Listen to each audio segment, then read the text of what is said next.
Les réponses doivent être écoutées comme les questions sont posées dans l'ordre. Monsieur le chef de l'opposition, c'est à vous la parole. Monsieur le Président, le premier ministre nuit à l'image du Québec à l'étranger, fait fuir et crée de l'incertitude. C'est pas moi qui le dis, Monsieur le Président, c'est le Globe and Mail. Alors, est-ce que le premier ministre va écouter les partenaires économiques, la Chambre de commerce, la Fédération des chambres de commerce, l'Association des manufacturiers, le Conseil du patronat, et va-t-il arrêter de déstabiliser les investisseurs avec ses positions arbitraires?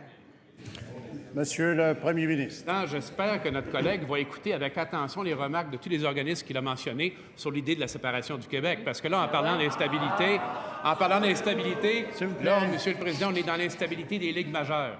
Alors, dans les jours qui ont suivi les déclarations que je vais répéter avec beaucoup d'honneur et de fierté, Monsieur le Président, sur la protection d'un milieu naturel unique au Québec, on est allé chercher un demi-milliard d'investissements à Davos. On est allé chercher d'autres investissements qui seront annoncés au cours des prochains jours, des prochaines semaines. En fait, ce qui inquiète les investisseurs étrangers, c'est la potentielle instabilité politique du Québec, le retour d'un référendum, la catastrophe économique, financière, sociale et politique que serait la séparation du Québec, qui serait une orientation irresponsable, Monsieur le Président.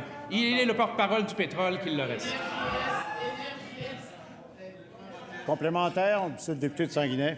Merci, Monsieur le Président. Je n'adresserai pas ma question au premier ministre. Décidément, il ne connaît rien à l'économie et les Québécois s'en aperçoivent de plus en plus. Je vais poser ma question au ministre responsable du dossier. J'arrête là déjà. Évidemment, vous avez posé une question, c'est très bien, mais vous n'êtes pas obligé. S'il vous plaît. S'il vous plaît. Quand on pose une question, puis vous le savez très bien avec l'expérience que vous avez, Monsieur le député de Sanguinet, qu'on doit éviter de blesser quelques-uns d'entre nous, quelques collègues, quels qu'ils soient, et particulièrement le chef de l'opposition. Je suis là pour protéger vos droits. Monsieur le député de Sanguinet, c'est à vous la parole, mais faites attention. C'est vrai, j'avais oublié. J'adresse ma question au ministre qui est responsable du dossier. Lui, c'est un homme d'affaires.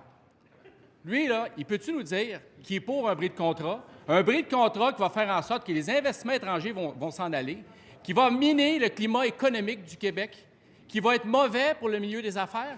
Il va nous dire qu'il est pour un bris de contrat. Moi, ce que j'aimerais demander au ministre, est-ce qu'il va faire comprendre au ministre que c'est pas bon? C'est... À qui, pardon? Monsieur le ministre des Ressources naturelles.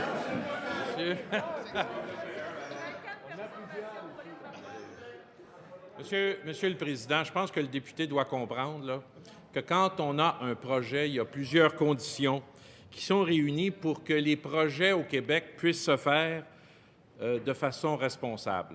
Ils peuvent se faire sur le plan de la sécurité, sur le plan du respect de l'environnement, sur la question des retombées économiques et d'acceptabilité sociale. Je pense que c'est la façon dont les projets doivent se faire au Québec. J'ai eu l'occasion de le dire en plus la semaine dernière, Monsieur le Président. Vous comprenez qu'avec un baril de pétrole à 29 $ actuellement, sur le plan économique, ça n'a pas de sens. Et je pense que, comme le premier ministre l'a dit également de façon très claire, le respect du milieu naturel